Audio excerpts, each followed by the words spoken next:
무릎이 아프면 비싸고 영양제부터 떠올리시죠? 또 어떤 분들은 결국 큰 수술밖에 답이 없다고 믿고 계십니다. 그런데 저는 30년 넘게 무릎 관절과 만성염증을 연구해온 박사 이현석입니다. 연구해보면 해볼수록 놀라운 결론에 도달하게 됩니다. 수십만 원짜리 영양제보다 단돈 1,000원이면 구할 수 있는 아주 평범한 노란가루 한 봉지가 훨씬 강력한 변화를 만드는 경우가 생각보다 많다는 사실 말입니다. 많은 분들이 처음엔 믿지 않으세요. 당연합니다. 그동안 우리가 들어온 상식과는 정반대 이야기니까요. 하지만 제가 수많은 사례와 연구를 통해 확인한 바로는 무릎 통증의 진짜 원인이 노화가 아니라 우리 일상 속에 숨어 있는 염증이라는 점입니다. 이 염증을 줄이는 방법도 거창한 치료나 비싼 약이 아니라 주방 선반 어디선가 찾을 수 있는 그 평범한 노란 가루에 있었습니다. 제가 오늘 말씀드릴 내용은 크게 세 가지 놀라운 사실들입니다. 첫 번째는 우리가 매일 먹는 달콤한 음식들이 어떻게 무릎 속 염증을 키우는지에 대한 이야기입니다. 믹스커피 한 잔, 과자 몇 개가 단순히 칼로리만 올리는 게 아니라 관절 깊숙한 곳까지 염증을 퍼뜨리고 있었다는 충격적인 연결고리를 보여드리겠습니다. 두 번째는 그동안 무릎에 좋다고 믿어온 안정과 휴식이 사실은 관절을 더욱 굳게 만들고 있다는 점입니다. 움직이지 않으면 관절로 가는 영양 공급이 끊어지고 주변 근육이 약해져서 결국 더 큰 통증으로 이어진다는 악순환의 고리를 자세히 설명해 드릴 예정입니다. 세 번째는 바로 그 노란 가루의 정체와 올바른 활용법입니다. 단순히 먹기만 하면 되는 게 아니라 흡수율을 높이는 특별한 조합법이 있고 이걸 알고 쓰는 사람과 모르고 쓰는 사람 사이엔 하늘과 땅 차이의 결과가 나타난다는 사실을 보여드리겠습니다. 많은 분들이 처음엔 믿지 않으시지만 실제 사례와 연구를 통해 확인한 내용을 지금부터 차근차근 풀어드리겠습니다. 이 내용 처음 들으시는 분들 지금 어떤 느낌 드시는지 댓글로 한 줄 남겨주세요. 제가 연구자로 살면서 가장 마음이 아팠던 순간은 무릎 때문에 걷기조차 힘들어지신 어르신들의 일상을 보는 일이었습니다. 아무리 좋은 연구 결과가 나와도 정작 그 혜택이 필요한 분들께 제대로 전달되지 않는 현실을 목격할 때마다 안타까웠거든요. 제 지인 중에 김영희 60부세님이 계십니다. 이분은 평소엔 참 씩씩한 분이셨어요. 매일 아침 일찍 일어나서 시장 보고 집안일하고 손자들 돌봐주시는 그런 활동적인 할머니셨습니다. 그런데 어느 날부터 장을 보러 나갔다 오면 무릎이 불덩이처럼 달아오르고 밤마다 통증 때문에 잠을 뒤척이곤 하셨어요. 처음엔 단순히 나이 때문이겠거니 하고 참으셨는데 점점 심해져서 결국 큰 치료를 권하는 상황까지 갔습니다. 문제는 경제적으로 여유가 없으셨고 혼자 사시는 터라 큰 결정을 내리기가 쉽지 않았다는 점이에요. 자식들한테 부담 주기 싫어서 혼자 끙끙 앓고 계셨거든요. 그때 제가 드린 조언은 거창한 것이 아니었습니다. 식사에 작은 가루 한 꼬집을 더하고 아침마다 잠시 관절을 풀어주는 생활을 꾸준히 하자는 것이었어요. 처음엔 반신반의하셨죠? 당연합니다. 그동안 여러 방법을 다 써봤는데 별 효과가 없었으니까요. 하지만 일단 해볼 것 없다는 마음으로 시작하셨는데 놀라운 일이 벌어졌습니다. 2주쯤 지나자 붓기가 빠지고 밤에 쑤시던 통증이 늦춰지는 변화를 느끼기 시작하신 거예요. 한 달 후엔 시장 갔다 와도 예전처럼 힘들지 않더라고 하셨고요. 또 다른 분은 박성자 72세님이십니다. 이분은 오랫동안 무릎 통증으로 고생하시면서 여러 영양제도 드시고 물리치료도 받아보셨는데 근본적인 해결이 안 되셨어요. 특히 계단 내려갈 때마다 무릎이 덜컹거리는 느낌에 불안해하셨거든요. 제가 이분께도 똑같은 방법을 제안했는데 처음 한 달 동안은 큰 변화가 없었어요. 그런데 2달째부터 서서히 달라지기 시작하더니 석 달째에는 계단 오르내리는 게 훨씬 수월해졌다고 하시더라고요. 지금은 가벼운 등산까지 다시 즐기고 계십니다. 무엇보다 밤에 잠을 설치는 일이 거의 없어졌다는 게 가장 큰 변화였다고 말씀하세요. 이런 사례들을 보면서 제가 깨달은 건 무릎 통증의 해결책이 우리 생각보다 훨씬 가까운 곳에 있다는 사실입니다. 거창한 치료나 비싼 약품이 아니라 일상 속 작은 습관 변화만으로도 충분히 개선이 가능하다는 거죠. 구독 버튼과 좋아요 버튼 꼭 눌러주세요. 제가 오늘 준비한 내용은 정말 중요한데 끝까지 보셔야 하는 이유가 세 가지 있습니다. 첫째는 지금 당장 여러분 냉장고와 식탁 위에 있는 음식들 중에 무릎 염증을 키우는 숨은 적들을 정확히 찾아내서 피할 수 있게 도와드릴 거예요. 둘째는 그 평범한 노란 가루를 제대로 활용하는 구체적인 방법과 흡수율을 10배 높이는 특별한 조합법을 알려드릴 예정입니다. 셋째는 무릎이 스스로 회복할 수 있도록 돕는 일상 속 실천법들을 단계별로 정리해서 여러분이 바로 따라할 수 있게 만들어 놨거든요. 김영희님과 박성자님의 이야기를 끝까지 들어야 전체 흐름을 알 수 있습니다. 이분들이 작은 변화만 실천했는데도 2주에서 3개월 사이에 놀라운 호전을 경험할 수 있었던 과학적인 이유와 여러분도 똑같이 적용할 수 있는 구체적인 방법들을 지금부터 차근차근 설명해 드리겠습니다. 이제 이렇게 호전이 가능했던 이유, 일상 속 무엇이 무릎을 망가뜨리는지 천천히 짚어보겠습니다. 많은 분들이 무릎 통증을 단순히 나이 탓으로 돌리시는데 사실 더 정확한 원인이 있어요. 바로 우리 몸속에 쌓이는 만성 염증입니다. 첫 번째로 지나친 단맛 섭취가 문제입니다. 달콤한 믹스커피, 과자, 설탕이 많이 들어간 간식들이 무릎 속 염증을 키우는 주요 원인이에요. 많은 분들이 모르고 계시는데 설탕이 몸속에 들어가면 혈당이 급격히 올라가면서 염증 물질들이 대량으로 만들어집니다. 이 염증 물질들이 혈액을 타고 돌아다니다가 무릎 관절 같은 약한 부위에 축적되는 거죠. 국내 식생활연구소에서 발표한 자료를 보면 하루 당 섭취량이 50g을 넘는 군에서 관절 통증 빈도가 30% 이상 높게 나타났다는 보고가 있습니다. 믹스커피 한 잔에만 해도 설탕이 15g 정도 들어가는데 하루 3잔만 마셔도 이미 위험 수준에 도달하는 거예요. 실제로 박성자 72세님은 하루 믹스커피 3잔을 마시는 습관이 있으셨는데 이걸 하루 한 잔으로 줄인 뒤 무릎 붓기가 크게 감소했다고 하셨어요. 처음엔 믿기 어려우셨지만 2주 정도 지나니까 확실한 차이를 느끼시더라고요. 식후에 마시던 달콤한 커피를 따뜻한 물이나 구수한 보리차로 바꾸는 것만으로도 충분히 변화가 나타나요. 주의할 점은 갑자기 완전히 끊으려고 하면 오히려 스트레스를 받고 지속하기 어렵다는 거예요. 천천히 점진적으로 줄여나가시는 게 중요합니다. 여러분은 하루에 달콤한 음료를 얼마나 드시나요? 한번 세어보세요.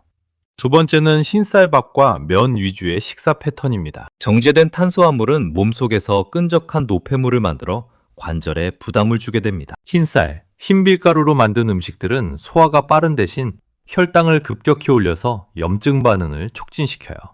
미국 하버드의대에서 진행한 대규모 연구에서는 정제 탄수화물 섭취가 많은 그룹의 염증 수치가 현저히 높게 나타났다는 결과가 발표되기도 했습니다. 우리나라 사람들의 주식이 쌀인데 이걸 조금만 바꿔도 큰 효과를 볼 수 있어요. 최미정 65세님 같은 경우엔 평소 흰쌀밥을 하루 3그릇 드시던 분이었는데 이걸 반으로 줄이고 현미나 잡곡을 30% 정도 섞어서 드신 결과 무릎에 느껴지던 열감이 현저히 줄어들었다고 하셨어요. 잡곡의 30%만 섞어도 충분히 큰 변화가 나타나거든요. 소화가 예민한 분들은 갑자기 잡곡 비율을 높이면 속이 불편할 수 있으니까 천천히 양을 늘려가시는 게 좋아요. 여러분은 한 끼 식단에 어떤 곡물을 가장 많이 드시나요? 세 번째는 움직임 부족입니다.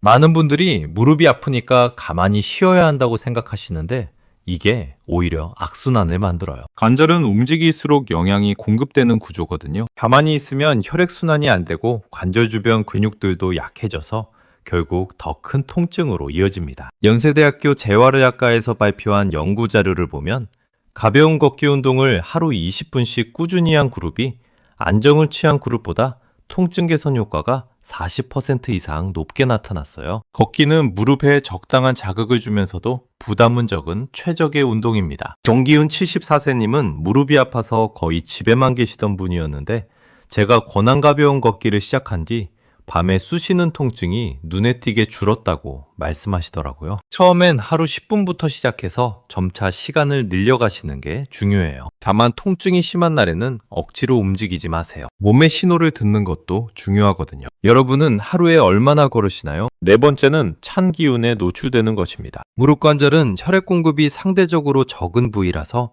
차가우면 더욱 굳고 통증이 늘어나요. 특히 겨울철이나 에어컨 바람에 직접 노출되면 관절 주변 근육들이 경직되면서 염증이 악화됩니다. 한국물리치료학회에서 발표한 연구에 따르면 온열 치료가 관절 통증 완화에 상당한 효과가 있다는 결과가 나왔어요. 체온보다 조금 높은 온도의 자극이 혈액순환을 개선하고 근육 이완에 도움을 준다는 거죠. 문영자 70세님은 평소 무릎이 시린 느낌을 자주 받으셨는데 단순히 무릎을 따뜻하게 감싸는 것만으로도 통증이 상당히 줄었다고 하세요. 취침 전에 10분 정도 따뜻한 찜질만 해줘도 충분한 효과를 볼 수 있어요. 너무 뜨겁게 하면 오히려 자극이 될 수 있으니까 미지근한 온기 정도면 충분합니다. 여러분은 평소 무릎이 차다고 느끼시나요? 다섯 번째는 과로한 관절 사용입니다. 무릎이 붓는다는 건 이미 관절에 부담이 누적되었다는 신호예요. 계단을 한 번에 너무 많이 오르거나 무거운 물건을 들고 오래 걸으면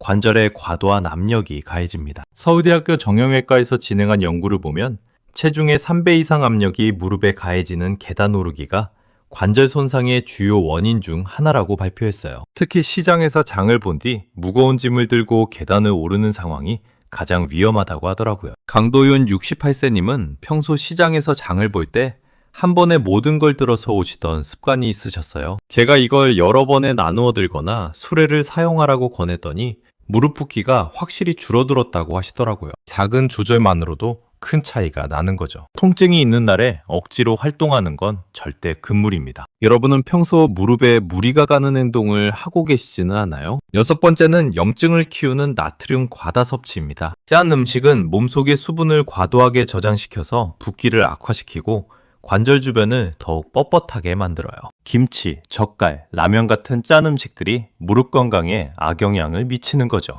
대한영양사협회에서 발표한 자료에 따르면 나트륨 섭취량이 하루 권장량의 2배를 넘는 사람들에게서 관절 불편 증상이 60% 이상 높게 나타났다고 해요. 우리나라 사람들의 평균 나트륨 섭취량이 권장량의 2배가 넘는다는 점을 고려하면 정말 심각한 문제입니다. 유미정 71세님은 평소 짠 음식을 즐겨 드시던 분이었는데 간을 절반 수준으로 줄이고 나서 무릎이 훨씬 가벼워졌다고 말씀하시더라고요. 국물 요리는 건더기만 드시고 국물은 절반만 드시거나 가루 양념 대신 파나 마늘 같은 천연 향신료를 활용하시는 것만으로도 충분해요. 너무 싱겁게 시작하면 식욕이 떨어질 수 있으니까 점진적으로 줄여나가시는 게 중요합니다. 여러분은 평소 음식간을 어떻게 하시나요? 이제 이렇게 문제를 정확히 알았으니까 해결을 위한 실질적인 행동을 더 깊게 살펴보겠습니다.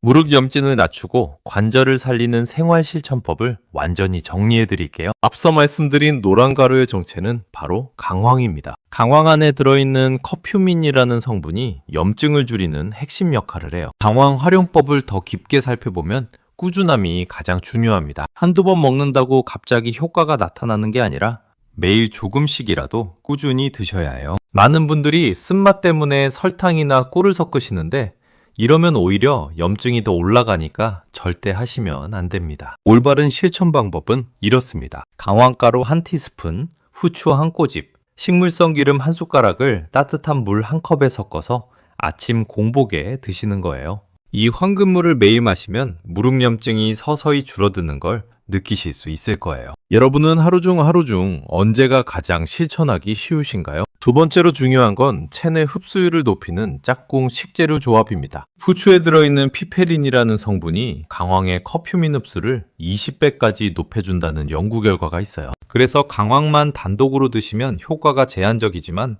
후추와 함께 드시면 놀라운 변화를 경험하실 수 있습니다. 후추를 너무 많이 넣으면 속이 쓰릴 수 있으니까 손가락으로 2번 정도만 톡톡 두드리는 정도면 충분해요. 후추는 평소 어느 정도 사용하고 계신가요? 세 번째는 식물성 기름의 중요성입니다. 커큐민은 지용성 성분이라서 기름이 있어야 몸속 깊숙이 흡수돼요. 기름 없이 강황만 드시면 대부분이 그냥 배출되어 버리거든요. 들기름이나 올리브유를 작은 숟가락으로 한 번만 넣어주시면 되는데 너무 많이 넣으면 소화가 무거워질 수 있으니까 적당량이 중요합니다. 집에서 가장 자주 쓰시는 기름이 무엇인가요? 네 번째로 사골국이나 꼬리곰탕 같은 진한 국물 요리도 무릎 건강에 도움이 됩니다. 무릎 주변 조직은 콜라겐과 단백질, 그리고 충분한 수분이 있어야 매끄럽게 움직일 수 있거든요. 사골에서 우러나는 천연 콜라겐이 관절 연골 재생에 도움을 줄 수 있어요. 다만 시중에 파는 짠곰탕은 오히려 붓기를 악화시킬 수 있으니까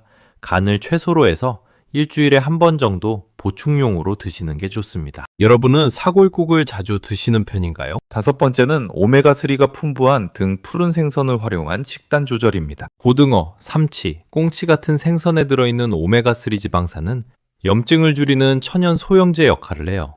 이런 생선들을 일주일에 2번 정도만 꾸준히 드셔도 무릎 염증 수치가 눈에 띄게 개선됩니다. 중요한 건 조리 방법인데 튀기거나 기름에 볶으면 오메가3가 파괴되니까 구이나 찜으로 드시는 게 가장 좋아요. 생선은 주로 어떤 방식으로 드시나요? 여섯 번째는 블루베리나 산딸기 같은 베리류를 간식으로 활용하는 방법입니다. 베리류에 들어있는 안토시아닌은 조직 회복에 도움이 되는 강력한 항산화 물질이에요. 시중에 파는 가공 주스보다는 생과일이나 냉동베리를 드시는 게 훨씬 효과적입니다. 아침에 황금물을 드신 다음 간식으로 베리 한 중 정도만 드셔도 충분해요. 평소 어떤 과일을 가장 즐겨 드시나요? 일곱 번째는 올바른 찜질 방법입니다. 따뜻한 온기가 관절 주변으로 전달되면 혈액순환이 개선되고 조직이 부드러워져요. 하지만 너무 뜨거운 찜질은 오히려 붓기를 키울 수 있으니까 체온보다 조금 높은 온도의 따뜻한 찜질을 10분 정도만 해주시는 게 적당합니다. 찜질은 평소 자주 하고 계신가요? 마지막으로 가벼운 걷기 루틴 만들기입니다. 무릎은 움직일수록 관절액이 순환되면서 영양분이 공급돼요. 처음엔 하루 10분부터 시작해서 점차 20분까지 늘려가시면 되는데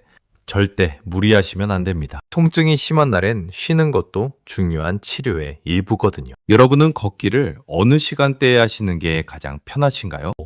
오늘은 많은 분들이 평생 당연하게 믿어온 상식을 뒤집는 시간을 가졌습니다. 무릎 통증은 나이가 만들어낸 숙명이 아니라 일상 속에서 꾸준히 쌓이는 염증이 만든 결과라는 점을 분명히 말씀드렸어요. 그동안은 통증을 잠시 가리는 방식에 의존해 왔다면 이제는 염증이라는 뿌리를 줄이고 무릎이 스스로 회복할 수 있도록 돕는 방향으로 생활을 바꿔야 합니다. 잘못 관리하면 어떻게 될까요? 달콤한 음료와 짠 음식을 계속 드시고 움직임을 피하면서 찬 곳에 무릎을 노출시키면 염증이 계속 쌓여서 붓기가 반복되고 결국 걷는 것 자체가 두려워지는 상황이 옵니다. 밤마다 쑤시는 통증 때문에 잠을 설치고 일상생활이 점점 제한되는 악순환이 시작되는 거죠. 반대로 제대로 관리하면 어떨까요? 아침마다 강황 황금물 한 잔으로 염증을 줄이고 가벼운 걷기로 관절에 영양을 공급하며 따뜻한 찜질로 순환을 개선하면 계단 오르기부터 가벼운 산책까지 다시 자신 있게 할 수 있게 됩니다. 무엇보다 밤에 편안하게 잠들 수 있다는 게 가장 큰 변화가 될 거예요. 제가 오늘 제안드린 실천법 중에서 단 하나만이라도 꼭 시작해 보셨으면 합니다. 첫 번째로 추천하는 건 역시 아침 황금물입니다. 암황 한 티스푼, 후추 한 꼬집, 식물성 기름 한 숟가락을 따뜻한 물에 섞어 만든 이 한 잔이 하루 전체의 염증 순환을 바꾸고 무릎 부담을 낮춰주는 좋은 출발점이 될 거예요. 두 번째는 달콤한 음료 줄이기입니다. 믹스커피나 달콤한 음료를 하루 한 잔씩만 줄여도 2주 안에 붓기 감소를 느끼실 수 있을 거예요. 세 번째는 하루 10분 걷기부터 시작하는 겁니다. 무릎이 아프다고 가만히 있으면 오히려 더 굳어지니까 통증이 없는 날엔 조금씩이라도 움직여주세요. 이 세 가지를 꾸준히 실천하시면서 식습관과 생활 습관을 하나씩 더 보완해 나가면 어느 순간 걸음걸이 자체가 바뀌는 순간을 직접 느끼실 수 있을 겁니다. 어느 날 갑자기 나아지는 게 아니라 작은 변화들이 쌓이면서 놀라운 전환점이 찾아오는 거거든요. 다음 영상에서는 무릎 주변 근육을 살리고 통증을 덜어주는 10분 생활 운동을 자세히 보여드릴 예정입니다. 집에서 의자 하나만 있으면 따라할 수 있는 쉬운 동작들로 구성해서 꾸준히 하실 수 있도록 천천히 따라하기 버전으로 준비해 두겠습니다. 무릎 강화 운동이라고 하면 힘들 거라고 생각하시는데 실제로는 정말 간단하고 부담 없는 동작들이니까 기대해 주세요. 오늘 내용이 도움이 되셨다면 여러분의 현재 무릎 상태나 지금 가장 고민되는 점을 댓글로 남겨주세요. 여러분의 한 문장이 같은 고민을 가진 다른 분들에게도 큰 도움과 용기가 됩니다. 제가 댓글 하나하나 다 읽어보고 다음 영상 주제도 여러분의 요청을 반영해서 준비하겠습니다.